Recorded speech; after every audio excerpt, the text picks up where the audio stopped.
Good morning. It's good to be with you again. Kevin kind of took my thunder, so you'll probably hear the same message twice. This passage that was just read is a rich passage, and there's so much in it. But if there's one thing I would have to single out, it is the idea of the race. There are so many other ways we could talk, but I want to single out this one aspect. Those pictures are pretty small, so you can't see them, but it's more pictures of racing. Those are pictures of the Indy Mini, and I'm sure you're aware of what the Indy Mini is. It's a half marathon, not a full marathon. Last January, I had a decision to make. Do I run the Indy Mini or not? I've done it 2 or 3 times, and I thought, I'd like to do it. If I do it, I'm going to have to train, and I don't know if I have time. Well, you always have time. I don't know if I make time. I'm not a morning runner. And so I ended up deciding, no, I'm not going to do it. Maybe next year. This last race, I think, had over 20,000 participants. All states were represented. 16 different countries were represented. So it's a big deal. And like Kevin said, there are a few athletes that compete. They're there to win, or they're there to qualify for the Boston Marathon or something like that. There are very few. But if there's 20,000 competitors, there's probably 19,950 that know that they're not going to win anything. Their goal is to finish. Their goal is to do their best. Their goal is to do what they can do. Their goal is to run their race. It might be a personal best that they want, or if I'm doing it as good as last year, or if I do it a little bit slower because I'm a year older, that's okay too. So their goal is to finish. And so I agree with what Kevin said. About the race, you know, in this text that Paul gives us, there are 2 races that are talked about. There's this earthly race, the race, I'm going to call this earthly race the rat race. And then there's the spiritual race that this passage talks about. So I'm going to talk about 2 races. Now we live in the world. The Bible tells us we are in the world, we're not of the world. And so a lot of the earthly things, that's who we are. We're people. We live here in time and space, and we have to work, and we have to take care of our families, and we have to earn money. And all of these things we have to do. It's part of who we are. It's part of creation. But the deal is that the focus, what is our focus? And that's a word we'll talk about in a little bit. So about the earthly race, which is not earthly existence, because that's all of us, but the earthly race that I'm going to call the rat race. There's one phrase in verse 19. So if you have a Bible, you can have it open. I won't read much, but I will refer to it. Or if you have a Bible on your phone, I'll just refer to one phrase in verse 19, and it talks about,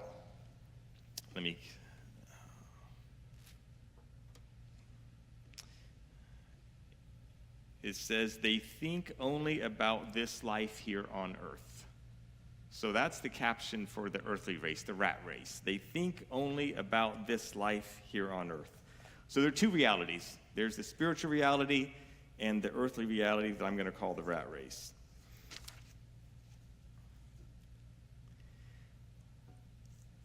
I want to make sure that one thing is clear here. So when I talk about the earthly race or the rat race, you know, there are things like award, position, achievements, honors, respect, recognition, material wealth.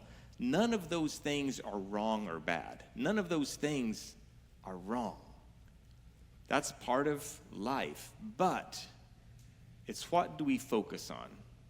Do we derive our importance or our feeling of worth from those things? It's not wrong to want to grow in your company and have a better job and earn more money. There's nothing wrong about that. But is that the focus? Is that why you live? Or is there a higher purpose? So we need to make that clear. These things that you may have, whether it's wealth or positions or honor or achievements, are those things surrendered to God? Now we know, those of you that have listened to the series on Philippians, we know that Paul was writing from jail. So you think of Paul, earlier in this same chapter, I presume it was last week's message, this same chapter talks about all of Paul's qualifications. He, as far as the rat race was concerned, he had made it. He was up here. He had made it. He was respected. He had honor. He was, he was at the top of his game. And yet, when he wrote this, he was in prison. Now, from the earthly point of view, from the rat race point of view, he had lost. He had collapsed. From the spiritual point of view, he was sprinting. He was in the groove. Look at the contrast between those ideas. And that's the difference between the spiritual race that we are in and the rat race that we could get bogged down in if we're not careful. A couple weeks ago at our local church in Noblesville, where we live, the pastor said this one phrase. It caught my attention. I want to read it to you. Oh, wait a second here. I'm slow on my PowerPoint here. So, your definition of success will determine how you live. A couple weeks ago, that caught my attention. Your definition of success will determine how you live. Think about that. So the question, you might forget everything that you hear today except for a couple things. One thing I want you to remember is this. What race are you running?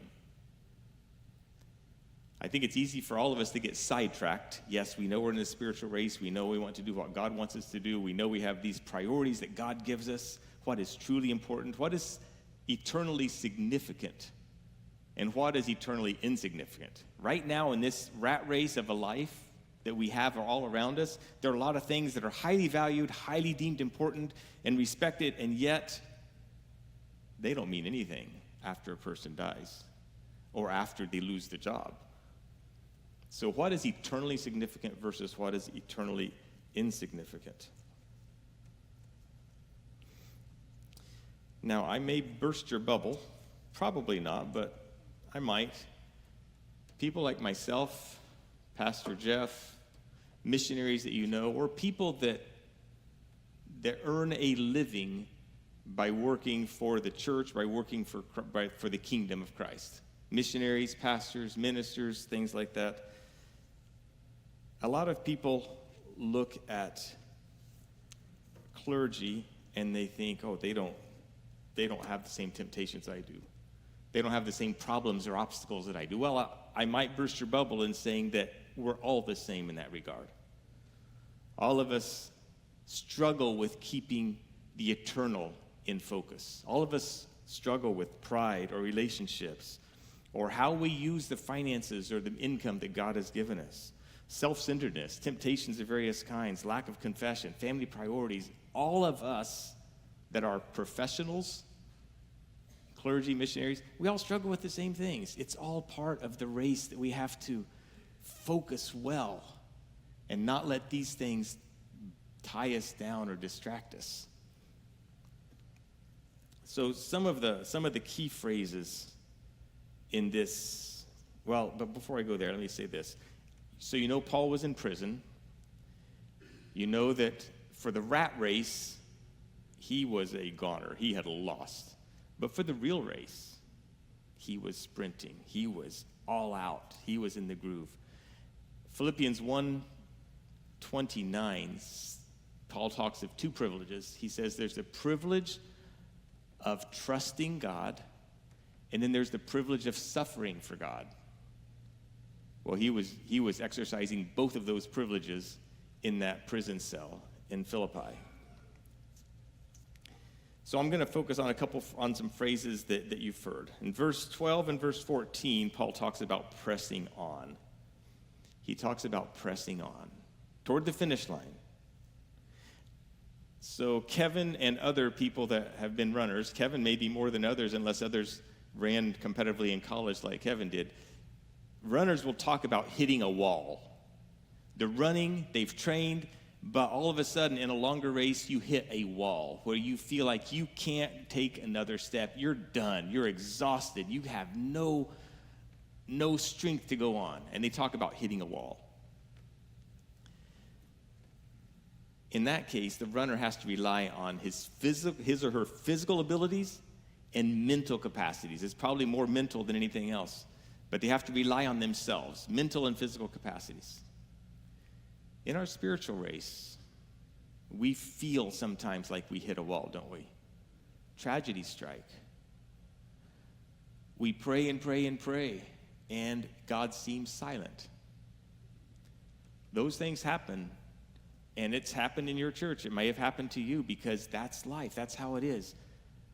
The difference in the spiritual race is even though it might feel like that, we have Christ walking right beside us, walking alongside us that we can rely on. And Kevin mentioned that. That's a huge difference because we are not alone. He is with us, even when in the spiritual race we feel like we hit a wall.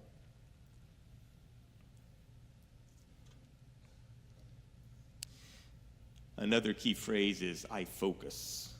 I focus. I look forward.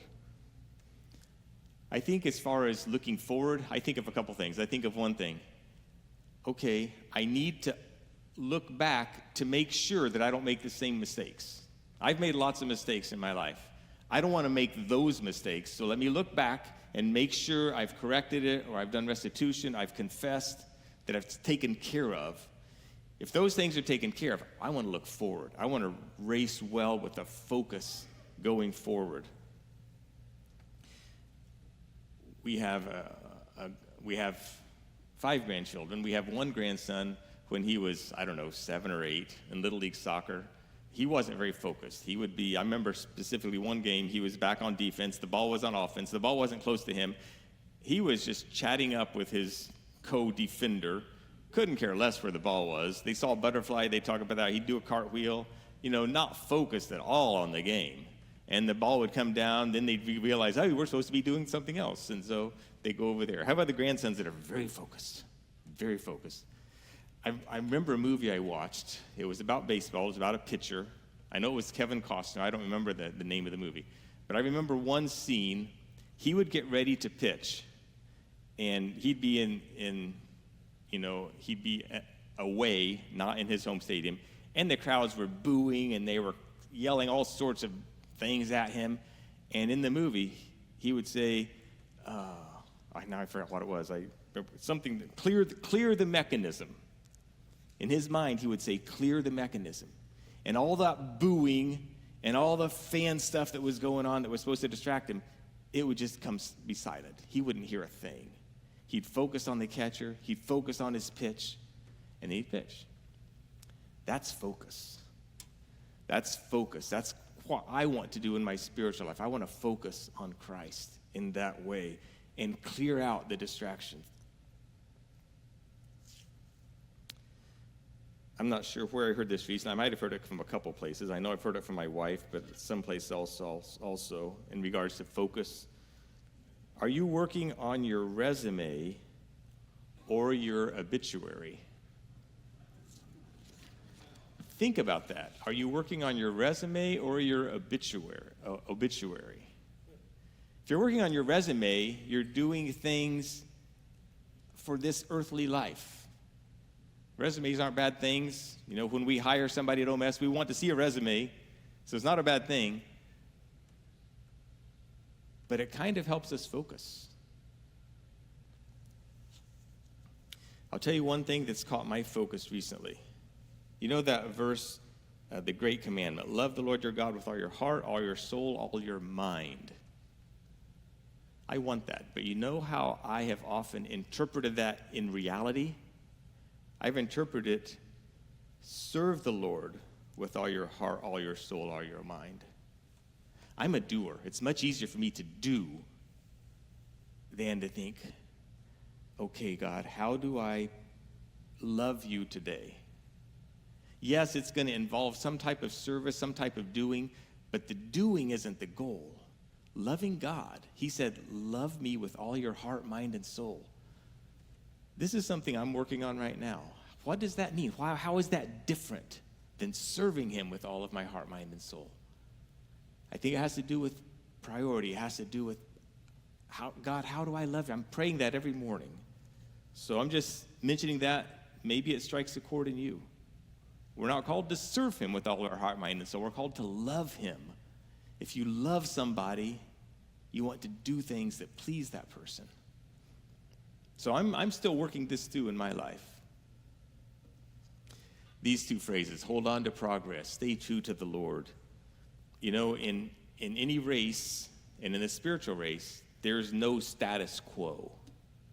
You can't just stop and hold your place in the race. You have to keep going forward. You can't stop because you're tired and keep your place. You have to be growing. You have to be maturing. I'll just mention something as I close about OMS.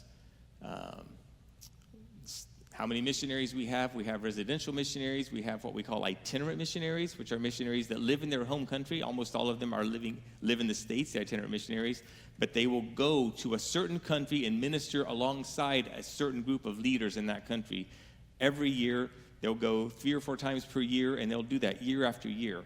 But they don't live there, so that's the difference. But I wanted to mention, in case you have a picture of a missionary, I want to show you that almost anybody can be a missionary. Chuck Rapp, he's the shorter one, the one that looks more like we do, the white guy. Chuck Rapp is our OMS Regional Director for Africa. He had a business career here in the Indianapolis area, worked for a number of companies, including Lilly, and as a project manager. A wonderful, God-fearing man. And after he retired, he came and worked for us. He's working as much, maybe more, than he ever did in his other life. But he is an OMS missionary. Lives here in the Indianapolis area, but he'll travel to Africa 3 or 4 times a year. This is what you might think of more the typical missionary family. The Morrisons, they're from Australia. They live in Thailand. Sarah is she's the field director for OMS, and Scott is an evangelist. And this is a very spiritually dark country. They're doing a tremendous work there.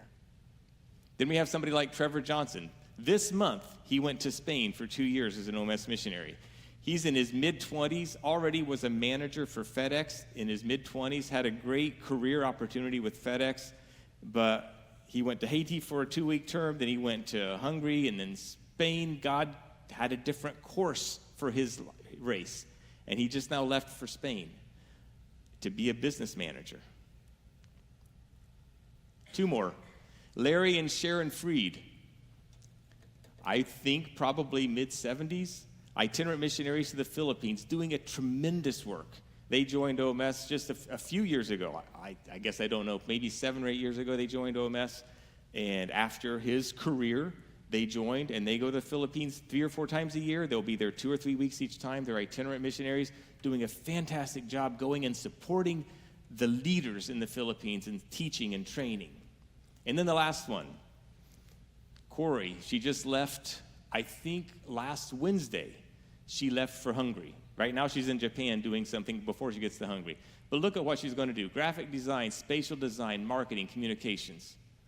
I just wanted to show you some of these examples because God calls into missions people with all sorts of talents. And that's what we do at OMS. God calls you to something different, a different lane in your spiritual race. We would like to help you with that if God calls you to that. But here's what I'll leave with you. What race are you running? Are you focused on this spiritual race, the one that has eternal significance? Are you in the rat race and not focused on what truly will be for eternity? And then this one, how may God ask you to help others in their race? Maybe it's in missions. And so many of you stood up for Touch a Truck. I think it's I've never been here for that, but that's a fantastic ministry I've heard about. So I just want to leave these things with you for you to consider along with me to stay focused on the race that really matters.